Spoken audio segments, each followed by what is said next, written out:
지난번에 베어마켓, 불마켓을 지난번에 베어마켓, 불마켓을 안 하고 지난번에 성장주, 가치주까지 했고요. 지난번에 했던 것 중에서 그 코스톨라니의 달걀 기억나세요? 네. 자, 그러면 코스톨라니의 달걀을 기본으로 104페이지 유동성 장세랑 실적 장세를 해볼게요.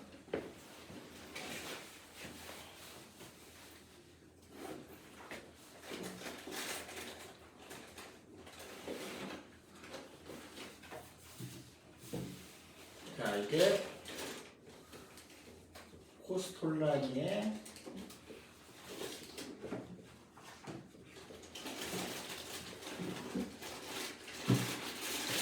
달걀이라는 개념을 일단은 가장 기본적으로 알아야 됩니다. 코스톨라니의 달걀을 예를 들면은 여기서 이제 금리가 인상이에요. 금리 인상. 그리고 인상 속도 저하. 그리고 금리 하락. 하락. 시작.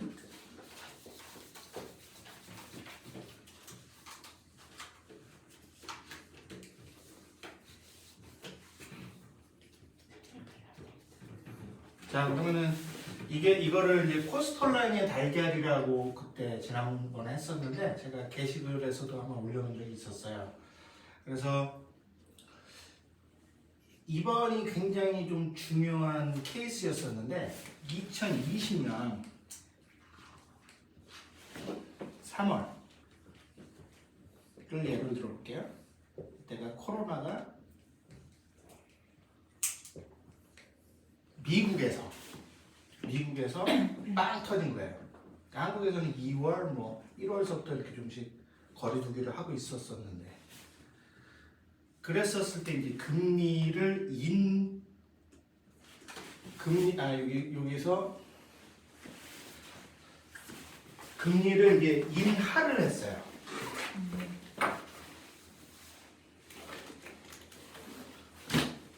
그래서 이제 금리 인하. 그러니까 사고가 터지면은 정부에서는 일단 경기를 살려야 되잖아요. 그래서 금리를 인하를 해요. 그러면은 금리를 인하를 했었을 때 보통은 이제 0.25씩, 0.5씩 그렇게 순차적으로 내리는데 이번에는 바로 제로 금리로 내렸어요. 그러면은 그거를 유동성이라고 하거든요. 통화 유동성이 늘어났어요. 그때 이제 2020년 3월 10일, 15일서부터 이제 4월달 차트를 보면은 주가가 바닥을 찍다가 쫙 올라갔죠. 근데 이거는 이제 실적이 이제 좋아졌다, 어쩌다 이러기 이전에 그냥 유동성을 푸니까 그냥 주가가 다시 반등을 한 거죠. 그거를 유동성 장세라고 해요. 그 다음에 이제 유동성 장세가 시작이 된 다음에 미국에서 어떤 일이 벌어졌냐면은 이제 그 재난지원금을 한국에서는 한 10만원, 20만원 뿌렸는데 미국에서는 100만원, 1000만원, 1억씩 막 뿌렸어요. 그러니까 매출 안 나온 거 전부 다 손실 보전하고 그러다 보니까 이제 미국 사람들이 이제 그 돈을 가지고 이제 원래는 이제 해외에 돈을 벌면 우리 한국에서는 조금 주면은 외식을 했었거든요. 재난지원금을 주면. 근데 이제 밖에 못 나가니까 외식을 못하고 가전제품을 사기 시작해요. 그래서 LG전자, 자동차를 살려고 그러고, 삼성전자 핸드폰을 바꾸고, 애플, 그 컴퓨터를 바꾸고. 그러고 나니까 이제 기업에서 이제 많이 팔리게 되니까 실적이 올라가게 되겠죠. 그래서 그거를 이제 실적 장세라고 해요.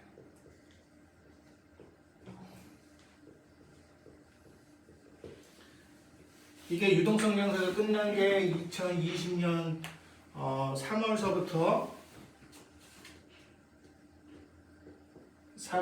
시작해가지고 2021년 1월까지 유동성 장세로 가다가 이제 그다음에 실적 장세로 넘어와가지고 이제 그다음에 이제 주식이 어떻게 됐었냐면은 주가를 길게 보면은 미국 주식 얘기예요. 원래 이렇게 쭉 내려가다가 팍 빠졌다가 쫙 올라갔다가 정체가 됐다가 다시 올라갔었어요. 그때 이제 기업의 실적이 중요하다.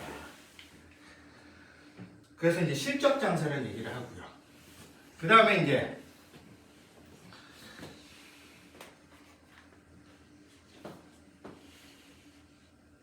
금리를 내리면은 유동성이 늘잖아요. 물가가 올라간대요. 미국이 CPI라고 그러는데 Customer Price Index. 그러니까 이걸 보통 물가라고 얘기를 하고 뭐 물가 지수 뭐 이런 것들을 이렇게 따로 공표를 하거든요. 이게 6.5%인가? 이게 나왔어요. 근데 보통은 맥스 2% 정도가 보통이에요. 오늘 내가 오면서 뉴스에서 봤었는데 정부에서 뭔 일을 한다라고 하게 되냐면 외식 물가를 정액제로 관리를 한대요. 웃죠? 왜 웃는지 아세요? 되겠냐라는 거죠. 잘 안 돼요. 정부에서. 그러니까 막 권고는 하죠. 이거 얼마 이상 팔지 마라, 올리지 마라라고 하는데 인건비가 오르고 재료비가 오르는데 물가를 올려야죠. 그래서 한국에서도 물가가 오르게 되니까 이제 물가를 잡기 위해서 정부 정책을 쓰는데 이게 주가에 영향을 끼치는 거에서는 이거를 역실적 장세.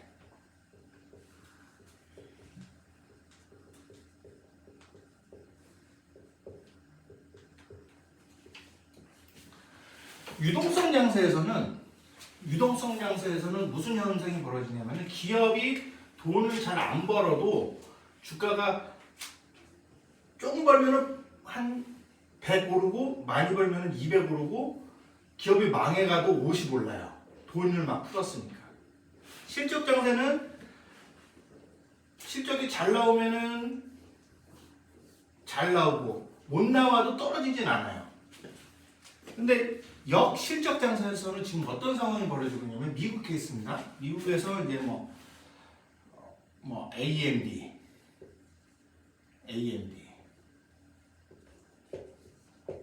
그리고 엔비디아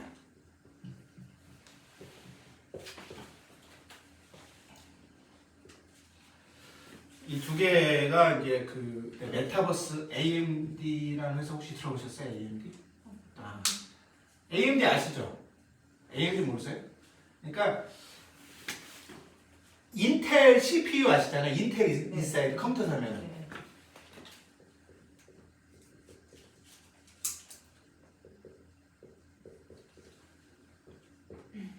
전 세계에서 CPU는 인텔밖에 못 만들었어요. 근데 이게 문제가 뭐냐면은 미국에서는 반독점법이라는 게 있습니다. 그래가지고 독점을 하면 안 돼요. 50% 이상인가? 그런데 이제 AMD가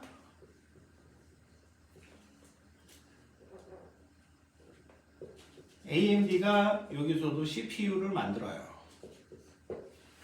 그리고 그래픽 카드라고 혹시 아세요? 그래픽 카드? 네. 그래픽 카드. PC에 들어가. 네, GPU라고 그러죠. 이건 CPU. 엔비디아가 이제 그 인텔 같이 이제 거의 전문으로 하는 회사였는데 여기서도 독점 금지법 때문에 AMD에서도 GPU를 이제 뭐 만들어 가지고 약간 저가 모델, 약간 세컨 초이스를 했던 회사예요. 이 회사가 이제 그 실적도 봐주고 뭐 메타버스니 뭐 아니면 쫙 올라갔었죠. 그런데 역실적 장소 때는 이제 어떤 현상이 벌어지게 되냐면은 페이스북을 예를 들어볼게요. 페이스북.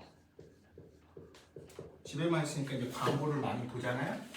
근데 이래저래 해가지고 요즘에 저기 그 틱톡에 밀렸대요. 그래서 주가가 신저가야. 막 떨어져. 페이스북이 그럼 회사가 별로 안 좋은 회사냐? 좋은 회사예요. 뭐 세계를 뭐 세계에서 가장 많은 사람들이 이용하고 뭐 어쩌고 저쩌고 해가지고 괜찮았었죠. 근데 좀 실적 좀 안 좋으니까 막 마이너스 20%씩 꼽아요. 엔비디아 좋은 회사냐? 좋은 회사예요. 엔비디아가 며칠 전에 실적 발표를 했었는데 괜찮게 나왔거든요. 그러니까 주가가 이렇게 됐어요. 내려간대. 내려가는데 굉장히 심하게 내려가. 이 회사가 나쁜 회사가 아닌데. 이유가 뭐예요? 그러니까 제가 말씀드린 게 역실적 장세 때는 실적이 좋은 기업은 그 AMD 주가 보겠습니다.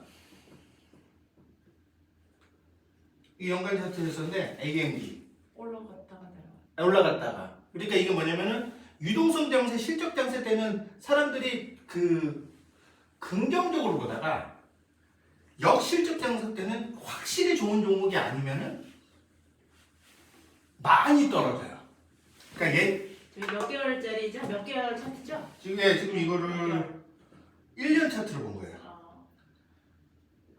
160불서부터 113불까지 떨어졌네요. 그러니까 유동성 장세 때 올라왔던 거까지는 지금 올라왔어요.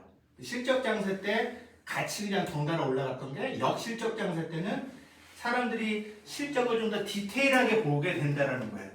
investing.com 깔아보셨어요? 네. 네, 그래서 investing.com이 저는 investing.com이랑 증권 플러스를 굉장히 많이 하고 있습니다. 그래서 대표적인 유동성 장세는 2020년 코로나19 팬데믹 장세입니다. 105페이지입니다. 2020년 3월 코로나19 팬데믹을 위해서 2000포인트에서 1400포인트를 급락하자 많은 개민 투자자들이 참여하고 매수 대기자금이라는 예탁금이 늘어서 어쩌고저쩌고 해서 됐는데 저는 여기서 난센스라고 주장을 하는 것 중에서 하나가 차트만 보시는 분들은 이런 얘기를 하세요. 무슨 얘기를 하시냐면은 자 떨어졌어요. 떨어졌으니까 저가 매수세가 들어올 거다 라는 논리를 펼쳐요.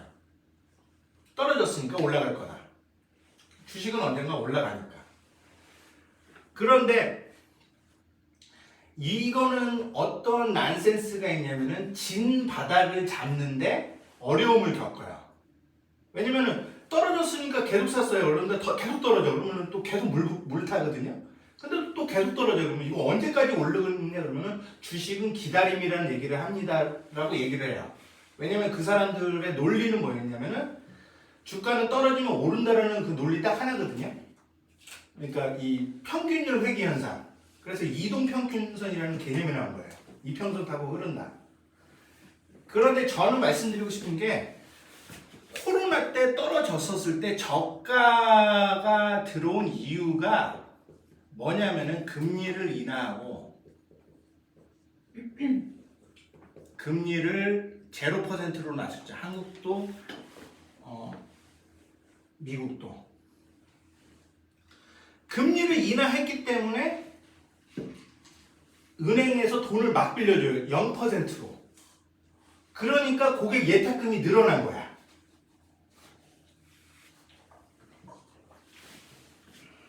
큰 추세를 보려고 하면은 어떻게 보셔야 되냐면은 금리의 수준 이게 코스톨라니의 달걀이 말하는 바는 그거예요. 인생에 있어서 주식을 할 수 있는 타이밍이 큰 돈을 벌 수 있는 타이밍이 워렌 버핏이 30번 있대요. 인생에 있어서. 그래요? 10년에 한 번씩이에요?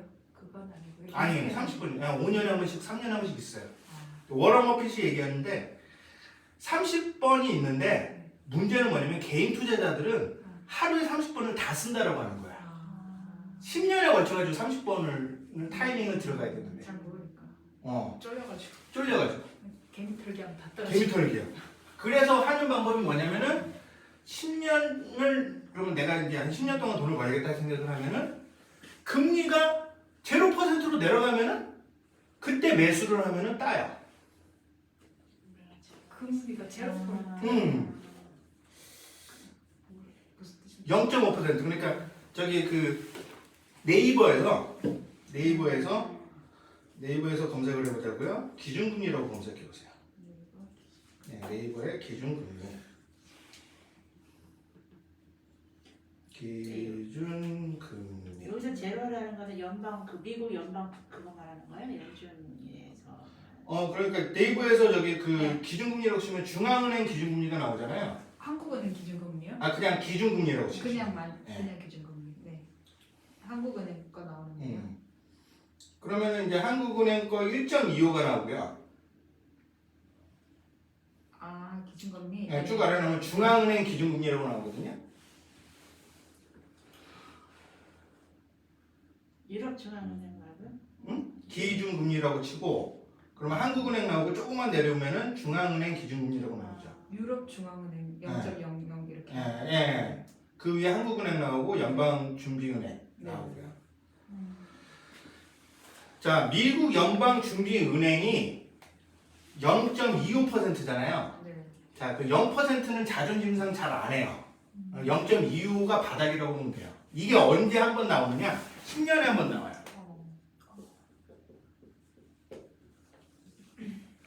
그러면 한국의 기준금리를 한국은행 거를 쳐볼게요.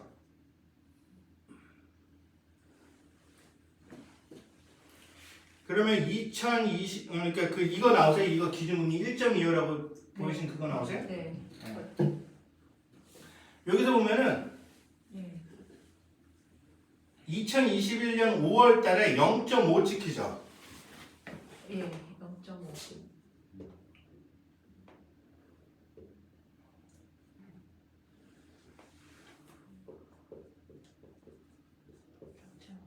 이게 한 5년에 한 번 정도씩 나와요.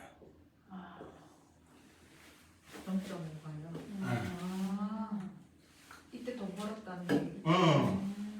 금리가 올라갔다가 금리가 내려갔었을 때 코스톨란이 의견에 의하면은 금리가 올라가고 있을 때는 주식을 하면 안 되죠. 네네. 금리가 올라가고 있어. 역실적 장세야.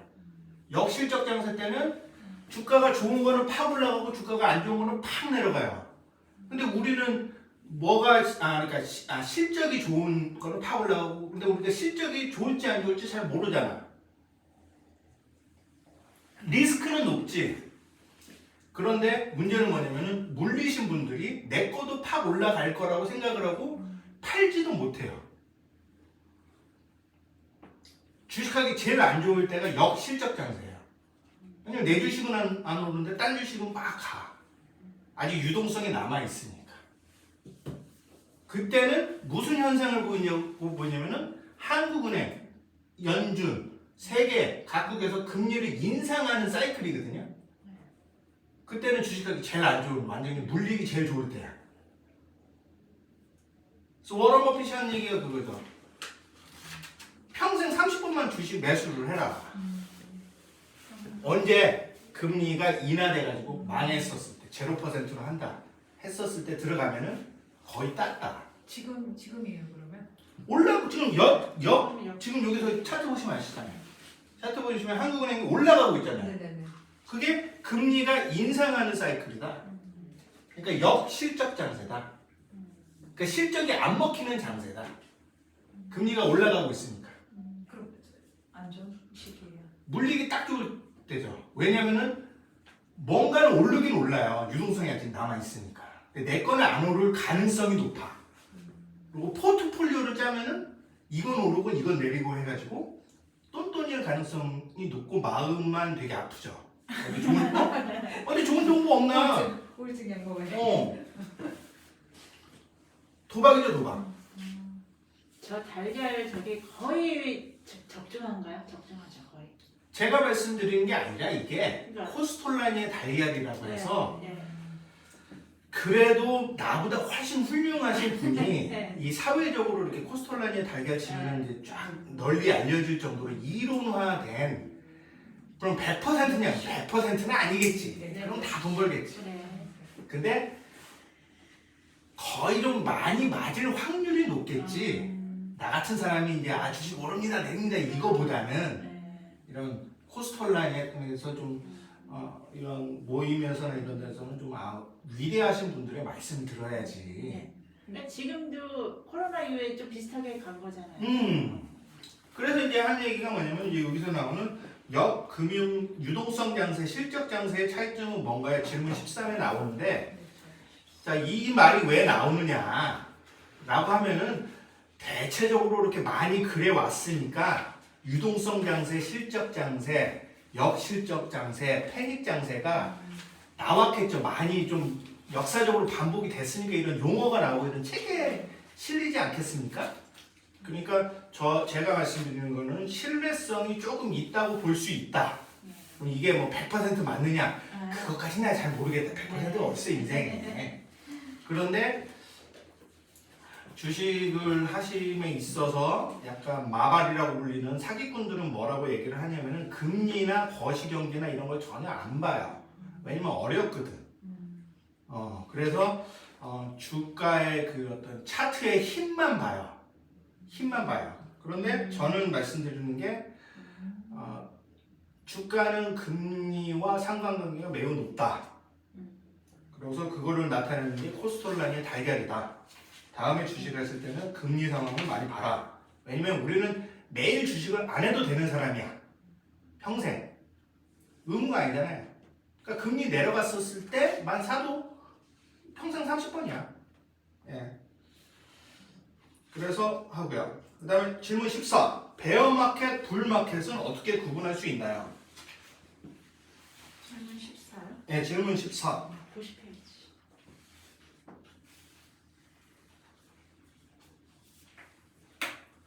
베어는 곰이죠. 불은 황소입니다. 주가가 올라가면은 황소장이라고 해요. 불장. 그래가지고 이제 그 우리나라에서는 이제 또 이제 그 빨간색이 이제 올라간다라고 해서 또 저기 마바리들은 저기 사기꾼들은 잘 모르시는 분들은 뭐라고 얘기하면은 불 빨개가지고 불나서 불장이다 얘기했는데 그게 아니라 불이 BULL 황소. 불. 그래서 막 그 방송에서 보면 불장이다 그랬을 때 파이어를 생각하시는 분이 많은데 파이어가 아니다. 불. 황소. 네. 그래서 불마켓은 장기간에 걸친 상승장을 얘기하고 베어마켓은 하락장을 의미합니다. 그래서 이제 코로나 충격을 해가지고 그래서 뭐 월스트리트 상징이 뭐 황소가 돼서 뭐 합니다. 뭐 이건 별로 안 중요한 것 같아요. 그냥 올라가면 불장, 내려가면 베어마켓 랠리, 불마켓 랠리. 자, 이거를 사진을 한 장을 찍고.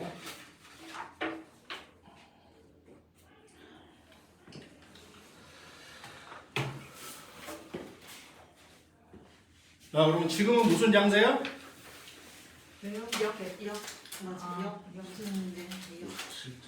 역실적 장세다. 왜냐면 금리가 올라가고 있으니까. 그러면 주식을 조금 사는 거를 매수하고 올라오면 놈들은 조금씩 팔고.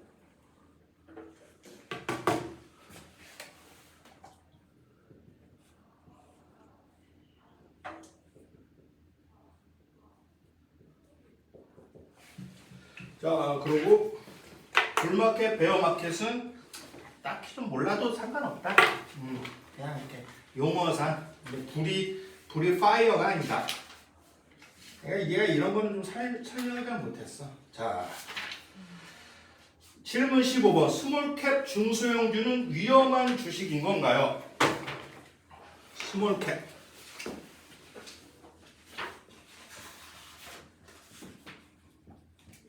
중소형주.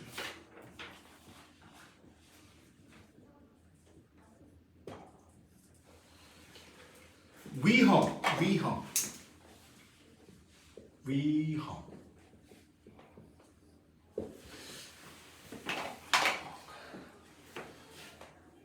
회사가 있어요. 직원을 뽑아서 물건을 만들고 돈을 벌자. 돈 벌면 뭐 하세요? 돈 벌면 뭐 하세요? 돈 벌면요 저축하고. 저축하고 네, 주식하고. 주식하고. 회사는 돈 벌면 저축할까요, 안 할까요? 안 하고.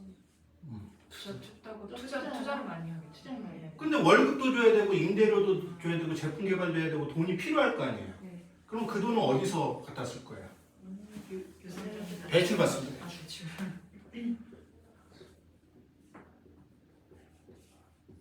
그러니까 기업은 돈을 빌려서 돈을 벌어서 투자하는 주체예요.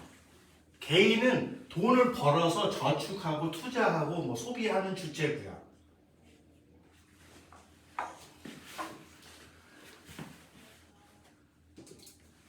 그런데 대출을 받았으면 이자를 납입할 거 아니에요. 이자 보상 배율. 자, 증권 플러스를 펼쳐보겠습니다. 가드님 저기 그 좋아하시는 종목 하나만 얘기해 주세요. 저는 전혀 몰라요. 한 번 투자해본 적이 없어요. 아, 저기 그 리빌님 좋아하는 종목 하나 얘기해 주세요.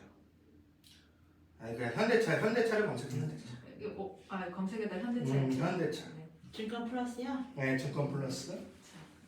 현대 모비스요? 현대차. 차 제일 현대차. 눌러요? 예. 누를까요? 여기 차트 나오죠? 네. 아 이렇게 그 저 호가가 나오잖아요. 그러면은 예?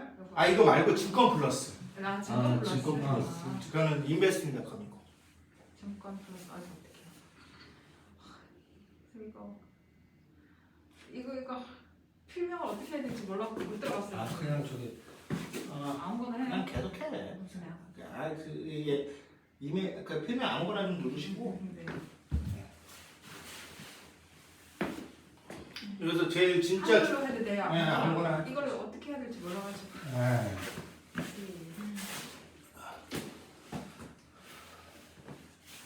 그다음에 현대차가 가졌죠. 그래서 종목 정보 눌러보세요. 종목 정보. 그래서 주목된 인물도 있고.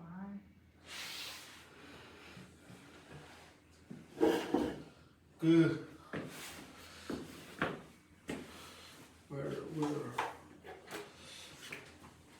현대차의 종목 정보. 이거 맞죠? 여기 들어간 거. 모르겠는데. 아, 그럼 나한테 어떻게 해요? 예, 잠깐만요. 투자 지표. 이거가 엄청 잘하는데. 투자 지표. 예? 안정성. 이자 보상 비율.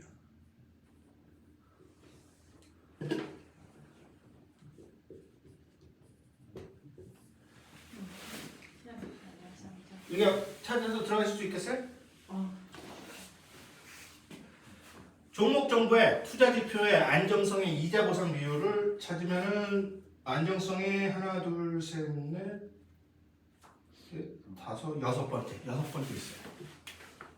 네, 고맙습니다.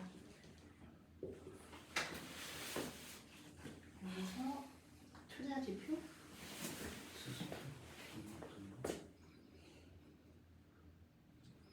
효과 설정 여기 이렇게요?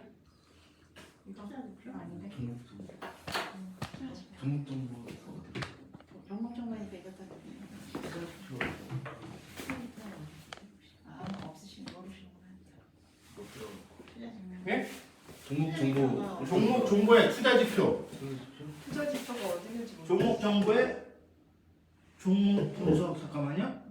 시세, 종목 정보의 종목 정보의 상세 정보. 상세 정보. 상세 정보.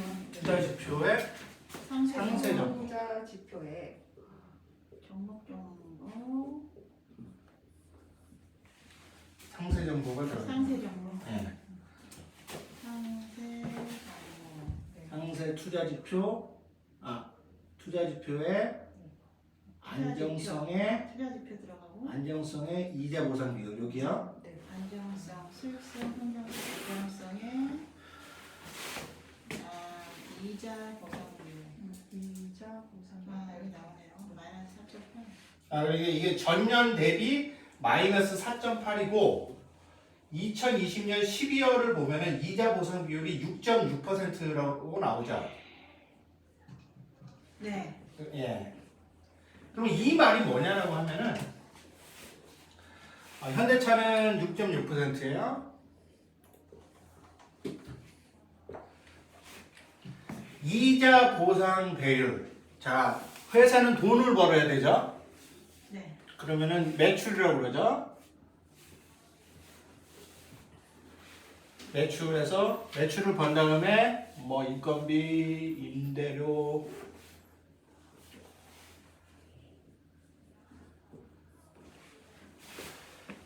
등등 돈을 내고 순이익이 남겠죠.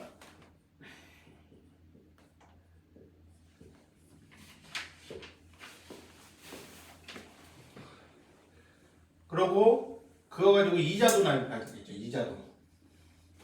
그러니까 이게 이자 보상 배율이 뭐냐면은 회사가 장사를 해서 돈을 벌어가지고 이자를 남고 난 퍼센트지가 몇 퍼센트 정도가 되는지가 중요한 겁니다.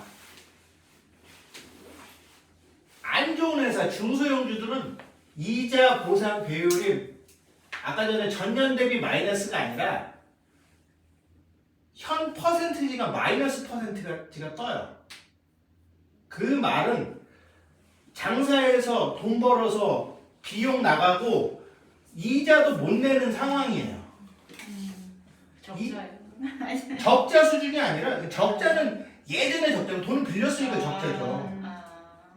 그러니까 장사해서 네. 은행 이자는 내야 돼야지 장사 다라는 개념이에요. 그럼 지금 안 좋아진다는 지금 안 좋아지고 있다라는 거예요. 현대차는. 근데 전년 대비 망할 위험은 아니야. 왜? 현대차는 대형주니까. 그럼 모두 투어를 한번 검색해 볼게요. 모두 투어. 망하고 있을 것 같아. 망하고 있을 것 같죠. 코로나. 근데 차트는 올라가고 있어요. 우상향하고 있어요. 왜? 리오프닝 한대니까. 예? 리오프닝. 아니요. 여행 한대니까. 이제 여행 시작.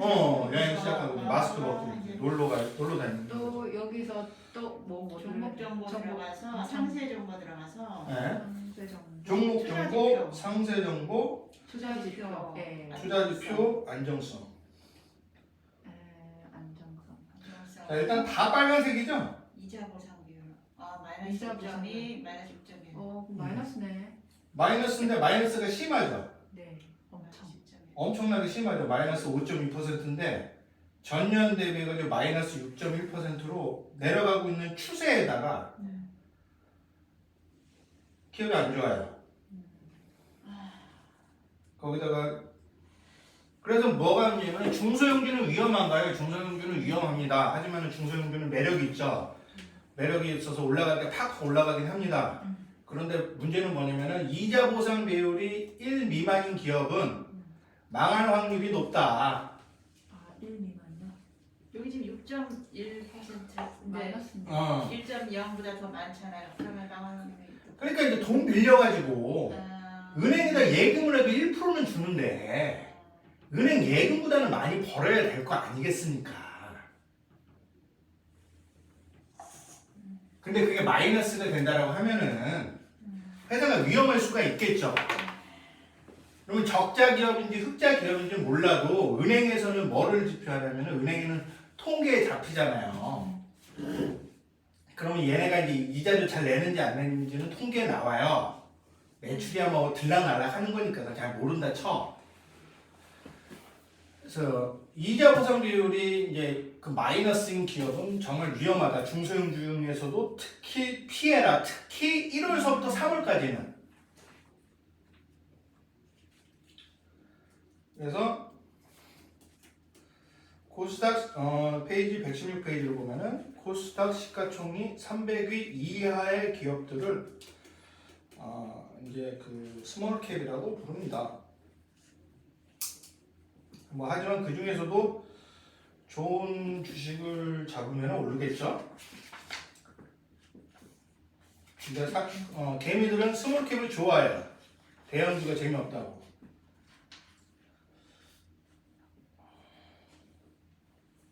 자, 여기까지 됐겠죠?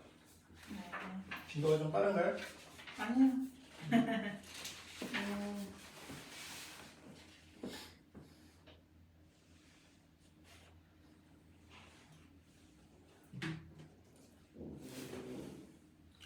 자, 16페이지. 기저효과, 역기저효과는 어떤 차이가 있나요?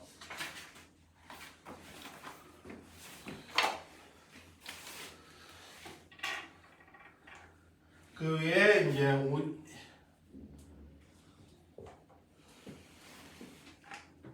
이게 그 상식인데 미국 사람들은요, 이 25, 50, 75, 100을 되게 좋아해요. 4분의 1로 하면. 그래서 쿼터, 농구로 치면 1쿼터, 2쿼터, 3쿼터. 그 저기 옛날에 다임이라고 해가지고 그 저기 동전도 25센트. 그게 있었어요. 그래서 얘네는 이제 그래서 이게 그 미국식 저기 자본주의 시대이기 때문에 분기당으로. 지금 저기 그 금리도 막 0.25로 올리고 0.5로 올리고 이러지 1% 2% 안 올리잖아요. 그러니까 자 그래서 여기서 저기 그 120페이지에 120페이지에 이제 그림 보면 50억, 50억, 50억,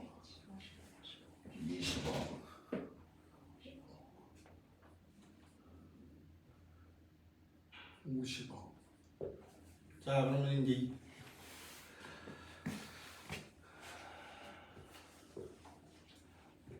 기저효과. 기저효과는 자 1사분기 때 50억이 나왔어요. 50억이 나왔으면 뭐 원래 50억씩 하던 회사야. 근데 기저효과 전달에 20억을 찍었으니까 기저효과 전달에 비해서 전분기 대비로 성장률이 올라가죠. 성장률이 올라가게 돼요. 이걸 기저효과라고 한다. 역기저효과 20억으로 떨어졌어. 근데 전분기 대비 떨어졌으니까 떨어진 거예요. 얘는 평균 이제 50억씩 하던 회사인데 전달에 못했으면 미리 한번 혼을 놨죠. 성적이 떨어졌으니까. 그 다음에 이제 올랐어. 그럼 칭찬을 받는 거예요. 그걸 올라갔다 기저효과, 떨어졌다 역기저효과라고 아시면 됩니다. 그러면 이게 주가가 어떻게 됐냐면 옛날에 굉장히 신기했던 사례 중에서 제가 기억이 나는 게 통신장비였었는데 KMW 사례가 있었어요. 그러니까 이게 이제 5G 장비주였었거든요. 근데 5G 같은 경우에서는 이제 무슨 현상을 보이냐면은 KMW가 서비스를 하는 게 아니라 KT, LG, SK에서 서비스를 하죠. 그러니까 얘네는 이제 서비스를 하기 위해서 이제 3, 4분기 때 납품을 해요. 납품을 쭉 하면 이제 4, 4분기 때 이제 그걸 받아가지고 통신사에서 깔아가지고 그다음에 이제 고객한테 이제 돈을 줘서 여기는 매출이 3, 4분기 때 크게 발생해요. 그래서 3, 4분기 어닝 서프라이즈가 난대. 어닝이 잘 나오니까 돈을 많이 벌었다겠죠? 발표를 했어요. 서프라이즈가 났어요. 서프라이즈가 났는데 쭉 떨어지는 거야. 주가가. 그럼 모르시는 분들 입장에서 어닝이 서프라이즈가 났는데 왜 주가가 떨어지냐라고 얘기를 할 수 있겠죠. 근데 이 회사는 3, 4분기 때만 많이 오르고 4, 4분기 때는 원래도 안 좋아. 납품을 3, 4분기 때 다 해버리니까 4, 4분기 때 노는 거죠. 그러니까 회사마다 바쁜 시즌이 다 틀려요. 왜? 기저효과가 발생해서 어닝 서프라이즈가 났는데도 다음 분기 예상이 안 좋으면은 발표 날부터 떨어진다. 예. 어닝 서프라이즈, 그래서 소문에 사고 뉴스에 팔아라는 얘기도 뭐냐면은 저 회사가 이번 분기 때 어닝이 회사가 좋아질 것 같아. 발표를 딱 했어. 떨어질 때도 있고 올라갈 때도 있거든요. 근데 떨어질 때는 뭐냐면은 이제 발표를 우리가 이제 예상을 알면은 이 회사의 작년도나 재작년도의 패턴을 보니까 3, 4분기 때는 올라가다가 4, 4분기 때는 매출이 좀 떨어지더라. 그러니까 팔자. 맥시멈이다. 그런데 이제 또 어떤 회사는 이제 3, 4분기, 4, 4분기 다 좋은 기업도 있어요. 그러면 올라갔으니까 다음 분기 때는 더 좋아지겠다 해서 더 올라가는 경우도 있고. 그래서 이제 이거는 패턴을 봐야 되는데 기저효과, 역기저효과라는 단어로 하기도 합니다. 그래서 아까 전에 현대차에서 찾아보면은 전 분기 대비 마이너스 6.5%가 나왔죠. 그럼 그 얘기는 뭐예요? 역기저효과가 발생한다는 얘기야. 전 분기 대비. 이자 보상 배율이. 물론 주식이 그거밖에 하는 건 아니지만. 어이구, 오셨구나. 7번 방으로 오세요. 오늘 열어주지 않아요? 예, 저기 7번, 여보세요? 예, 저기 저기 잠깐 기다려서 문 열어드릴게요. 그래서 주식이 이렇게 어렵답니다. 역시